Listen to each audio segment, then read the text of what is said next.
ऋषि नारद द्वारा वाल्मीकि को सुनाई गई राम की कहानी ने उन पर ऐसा प्रभाव डाला कि उन्होंने बिना किसी देरी के इसकी रचना शुरू कर दी। आचमन करने के बाद वाल्मीकि ने कुशा घास पर बैठकर हथेलियां जोड़कर अपनी तपस्या की शक्तियों का आह्वान किया, जिससे उन्हें कई पिछली घटनाओं की कल्पना करने में मदद मिली। अपने मन की आंखों में महान वाल्मीकि ने राम, लक्ष्मण, सीता, राजा दशरथ, उनकी पत्नियों को देखा और उसका राज्य, उनकी खुशियां, उनके अनुभव और उनके प्रयास। उन्होंने घटनाओं और उनके परिणामों के बारे में लिखा, जिसमें धर्म के एक अवतार का जीवन और गाथा शामिल है, जिसे दुनिया एक दिन भगवान के रूप में सम्मान देगी। उन्होंने पवित्र राम को सत्य और धार्मिकता से बंधे हुए, उनके परीक्षणों और क्लेशों को, दंडकारण्य में उनके प्रवेश को और उसके बाद उनकी प्रिय पत्नी सीता और वफादार भाई लक्ष्मण को देखा। श्री राम के जीवन के गौरवशाली दर्शन से प्रसन्न होकर, दिव्यता से युक्त होकर उन्होंने धरती पर कदम रखा। राम की गाथा और संसार रामायण के जन्म को उसी रूप में देखने आया, जैसा नारद ने बताया था। वाल्मीकि ने राम के जन्म, उनकी परोपकारिता, करुणा, सहनशीलता और सत्य और धार्मिकता के प्रति उनके लगाव का वर्णन किया। आत्म तेज के साथ उनका शारीरिक सौंदर्य अद्भुत था। विश्वामित्र के साथ राम के जुड़ाव, महान धनुष के टूटने, सीता के उनकी पत्नी बनने, क्रोध से कांपते हुए परशुराम की उपस्थिति, उनके टकराव और राम के अयोध्या लौटने की कई आश्चर्यजनक कहानियां बताई गईं। दिव्य वर्णन ये बताता है कि कैसे राम का राज्याभिषेक बाधित हुआ था, कैकेयी की इच्छाओं को पूरा करने के लिए उन्हें जंगलों में निर्वासित किया गया था, और घटनाओं के अचानक मोड़ पर दशरथ की पीड़ा और विलाप के बारे में बताया गया था। दशरथ का दैख और भी बड़ा था, जो अपने प्रिय पुत्र के वियोग को सहन करने में असमर्थ थे। उन्होंने दैख के आगे घुटने टेक दिए और अयोध्या के लोगों ने एक महान और आदरणीय राजा के निधन को देखा।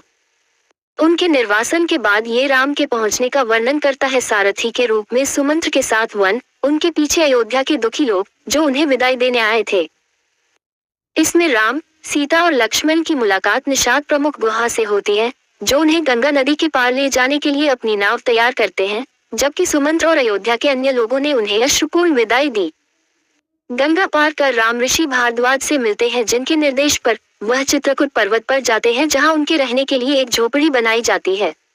भरत दैख से त्रस्त होकर राम से अनुरोध करते हैं कि वे अपने पिता को तर्पण देने के लिए राज्य में लौट आएं।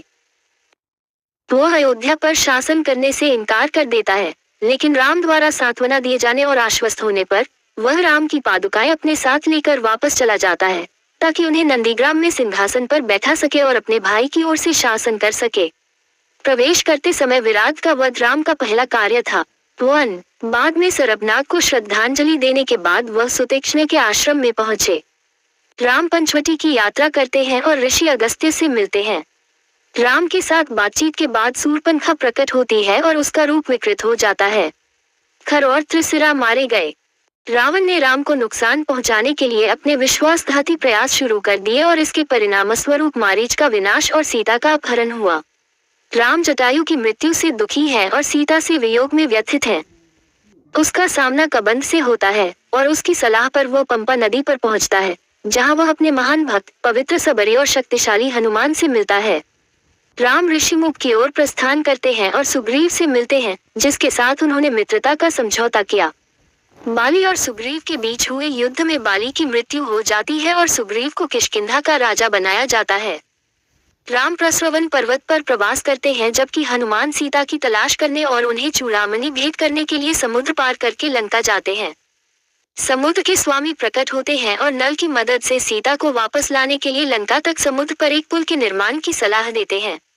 राम और उनकी सेना ने पुल पार किया और लंका की घेराबंदी कर दी। महान विभीषण रावण, कुंभकर्ण और मेघनाद के विनाश के लिए सुराग प्रदान करते हैं। सीता अपने भगवान राम के साथ एकजुट है।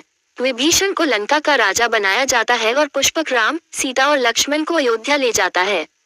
राम वापस लौटते हैं और भरत पुनर्मिलन से प्रसन्न होते हैं। अयोध्या राम के आगमन का जश्न मनाती है। राम के राज्याभिषेक की पूर्व संध्या पर उत्सव और खुशी अयोध्या में राज करती है। वानर सेना को भंग कर भेज दिया जाता है और राम का गौरवशाली शासन शुरू होता है। परम सुख की प्राप्ति होती है। रामायण की एक और प्रमुख और मार्मिक घटना है सीता को जंगल में छोड़ देना।